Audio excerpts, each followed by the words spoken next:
கர்த்தர் நம்மளோட கூட இருந்தா என்ன நடக்கும்? முக்கியமா ஒண்ணு நடக்கும். இப்ப போத்திபாருடைய வீட்டுல போய் அவன் இருக்கிறான். போத்திபாருடைய வீட்டுல போய் அவன் வேலை செய்யறான். அந்த போத்திபாருடைய மனைவி என்ன பண்றா? நித்தம் வந்து அவனை டிஸ்டர்ப் பண்றா. நித்தம் வந்து டிஸ்டர்ப் பண்றா. அங்கிள், என் பைபிள்ல எழுதி வச்சிருக்கேன், விடாமுயற்சி செய்தாள். பாவம் நம்மளை வீழ்த்துவதற்கு, பாவம் நம்மளை விட்டு கர்த்தர்கிட்ட பிரிப்பதற்கு பாவம் தான் உள்ள வரும். பாவத்தை தான் கொண்டு வருவான்.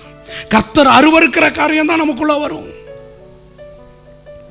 நித்தம் அவன் வந்து அவனை டிஸ்டர்ப் பண்றான். இன்னைக்கு கூட உன்னை நிறைய காரியம் டிஸ்டர்ப் பண்ணும். உன் லைஃப்ல நிறைய காரியம் உன்னை டிஸ்டர்ப் பண்ணும்.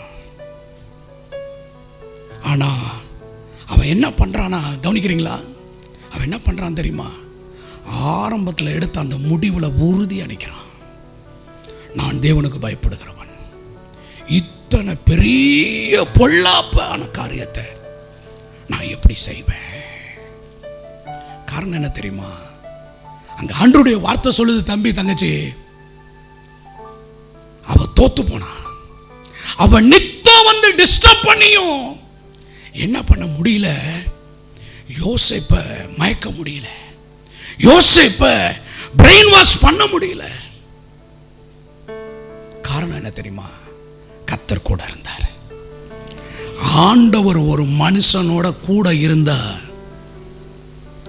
எத்தனை பெரிய பேர அழகிய உனக்கு முன்னாடி வந்து நின்னாலும் உன் கண்ணு அந்த பேர அழகிய பார்க்காது, கர்த்தரை தான் பார்க்கும். தங்கச்சி, எத்தனை பெரிய பேர அழகன் உனக்கு முன்னாடி வந்து நின்னாலும் நீ என்ன ஆக மாட்ட தெரியுமா? வழி விலகி போக மாட்டேன். ஏன் தெரியுமா? கர்த்தர் உன்னோட கூட இருக்கிறாரு. கர்த்தர் உன்னோட கூட இருக்கிறாரு.